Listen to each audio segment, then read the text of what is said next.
Hello, good morning everyone.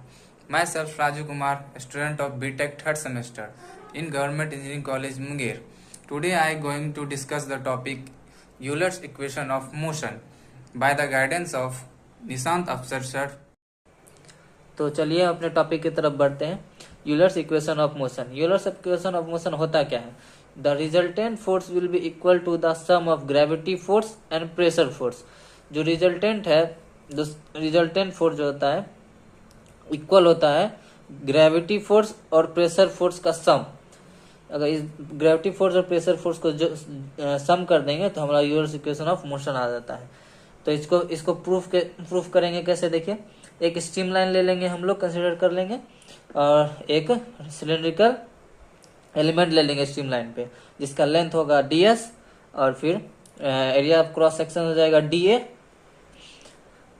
और इस इधर फोर्स लगेगा A पे जिसका हो जाएगा वैल्यू PdA, और एक फिर फोर्स लगेगा B पे जिसका हो जाएगा P plus del P by del S into DS into DA, और फिर एक वेट लगेगा जिसका वैल्यू हो जाएगा mg, और mg का वैल्यू होता है रो dA इंटू ds, और फिर यहाँ पे एक एंगल बनेगा जो हो जाएगा m साइन थीटा, और इधर हो जाएगा m कॉस थीटा।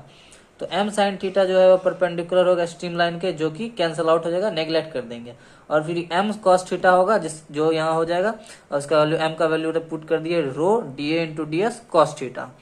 अब चलिए हम चलते हैं फर्स्ट केस की तरफ। जब एलिमेंट अलोंग स्ट्रीम लाइन होगा, मूव होगा, तो न्यूटन सेकेंड लॉ अप्लाई करेंगे। न्यूटन सेकेंड लॉ क्या होता है? Fs बराबर ma इंटू as। तो Fs है हमारा force in stream line, as हमारा है एक्सलेरेशन इन स्ट्रीम लाइन।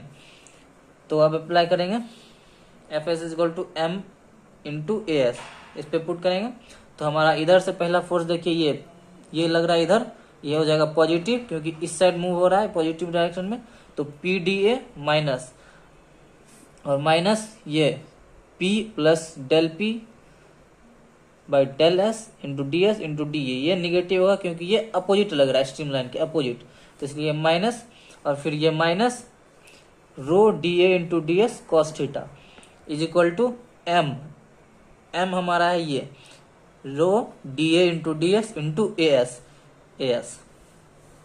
अब इसको मल्टीप्लाई करेंगे अंदर, तो PdA माइनस ये हो जाएगा PdA minus del P by del S dA into DS minus rho G dA into DS cos theta is equal to rho dA DS into, अब acceleration को देखिए, ये एक्सलेरेशन हम क्या लिख सकते हैं? Del V by del T plus V del V by del S।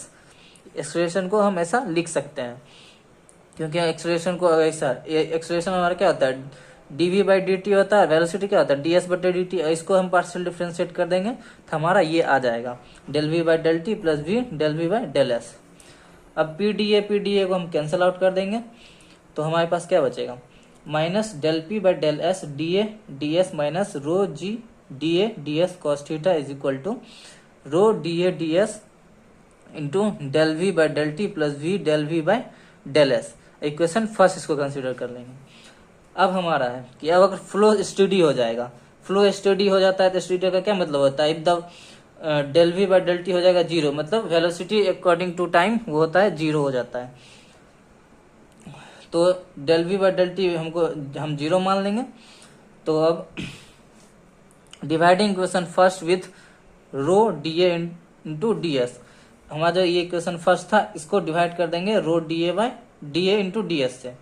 तो ये डिवाइड कर दिए दोनों तरफ, डिवाइड करने के बाद हमें ये मिला minus del P by rho D del S minus G cos theta is equal to V del V by del S, ये मिल गया। अब इधर माइनस माइनस माइनस, अब इसको इस साइड कर लेंगे तो ये rho minus del P by rho del S minus G cos theta minus V del V by del S is equal to zero. अब इस सारा माइनस को उस साइड लेके चला जाएंगे तो क्या बचेगा?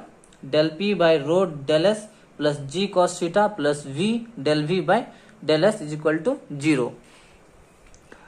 अब इस कॉस थीटा का वैल्यू निकालेंगे तो कॉस थीटा हमारा क्या आएगा? कॉस थीटा पहले हमारा क्या होता है? Base by hypotenuse. तो वहां पे आप लोग यहाँ पे देखे थे, यहाँ पे हम लोग ये कंसिडर किए थे, ये dz और ये लेंथ ds। तो यही है, ये जो है हाइट है, ये dz है, और ये जो माने थे वहाँ पे सिलेंड्रिकल एलिमेंट का लेंथ ds, ये हाइपोटेन्यूज है। तो cos थीटा बराबर क्या हो जाएगा, बेस अपॉन में हाइपोटेन्यूज, तो dz अपॉन में ds, cos theta is equal to dz upon में ds। अब cos थीटा का वैल्यू पुट कर देंगे, तो del P by rho del S plus G dz upon में ds plus v del v by del S is equal to 0। अब यहाँ del S है, डेल एस इसको कन्वर्ट कर देंगे एग्जैक्ट डिफरेंशियल में, तो ये हो जाएगा dp by del ds rho ds plus g dz by ds plus v dv by ds is equal to 0। अब ds सब तीनों टर्म में है तो तीनों से कॉमन कर लेंगे ds, तो dp by rho plus g dz plus v dv is equal to 0। अब ds को उस साइड भेज देंगे तो हमारा फाइनल इक्वेशन आ जाएगा dp अपॉन में rho plus g dz plus v dv is equal to 0। यही है हमारा यूलर्स इक्वेशन ऑफ मोशन, ये प्रूव हो गया। Thank you.